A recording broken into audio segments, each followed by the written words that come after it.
Bonjour et bienvenue pour cette nouvelle édition de Un jour un comics. C'est la 37e édition de Un jour un comics. Aujourd'hui, je vous parle de Spider-Gwen. Alors, c'est qui Spider-Gwen? Il y a des gens qui hurlent juste en entendant Spider-Gwen. C'est un personnage créé à l'occasion du Spider-Verse, le gros crossover de l'année dernière, enfin de cette année en France et l'année dernière aux États-Unis, autour de Spider-Man, où il y avait tous les Spider-Man de toutes les continuités qui étaient réunis dans un même crossover.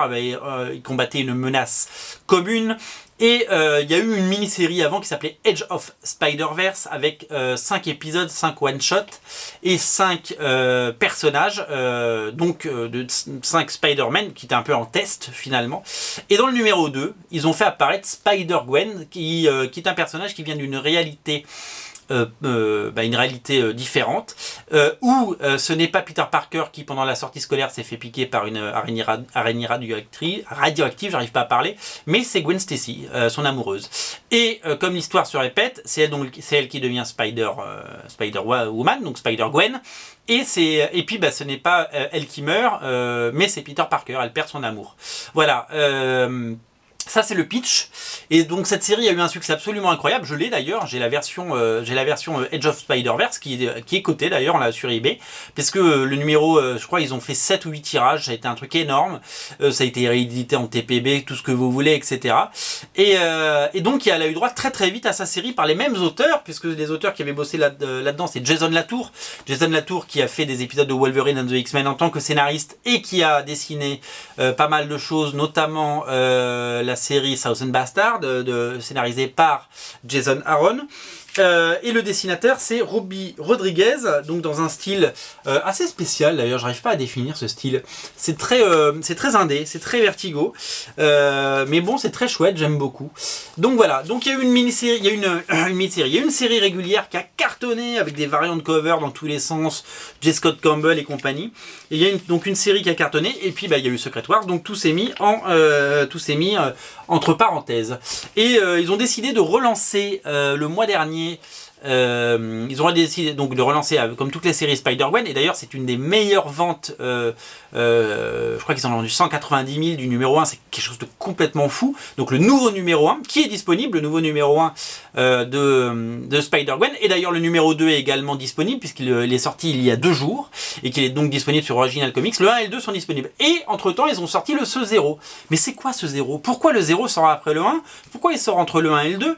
Et qu'est-ce que c'est que ce 0? Eh ben le 0 c'est tout simplement la réédition, la énième réédition de Edge of Spider-Verse numéro 0. Donc si vous l'avez lu en VF, parce que c'est paru en kiosque en VF il n'y a pas très longtemps, vous n'avez pas besoin de le lire, mais si vous voulez compléter votre collection, en plus ils ont bien fait les choses parce que non seulement c'est une couverture semi-cartonnée, donc ça c'est super chouette parce que j'aime bien quand Marvel fait des couvertures semi-cartonnées, mais en plus il y a 2 tonnes de bonus avec les couvertures de Greg Land, le Work in Progress, le scénario de Jason Latour, plein de dessins préparatoires, je vais vous trouver ça, c'est là des dessins préparatoires ou des dessins à l'encre et au crayon de Robbie Rodriguez.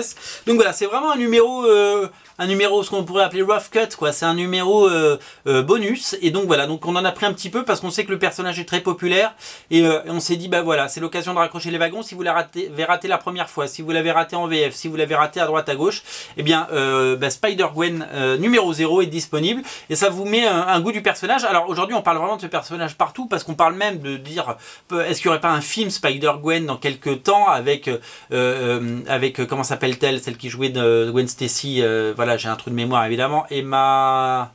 Ah, le trou de mémoire. Je l'adore, j'oublie, je n'ai pas préparé. Donc voilà, mais c'est vraiment un personnage qui... Voilà, Marvel voulait féminiser ses personnages, et ils ont créé Spider-Gwen, et ça a marché.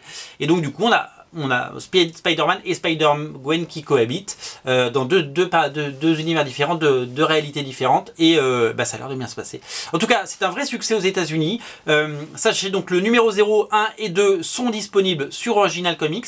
Donc si vous voulez vous prendre les 3 d'un coup, vous n'êtes qu'à un clic du bonheur, j'ai envie de dire. Et voilà, donc je voulais vraiment vous montrer cet épisode, ce numéro, parce que c'est vraiment quelque chose d'assez novateur, et je pense que ce personnage, on va le voir pendant longtemps chez Marvel. Marvel. Voilà, donc c'était la 37e émission. Demain, je vous parle de quelque chose de complètement différent parce qu'on aime aussi sortir des sentiers battus chez Original Comics. On ne parle pas que de Marvel et de DC. D'ailleurs, ça fait longtemps qu'on n'a pas parlé de DC. On va essayer d'en parler la semaine prochaine. Il y a du Batman notamment qui arrive. Mais demain, on vous parle d'un truc complètement différent. Salut, à demain!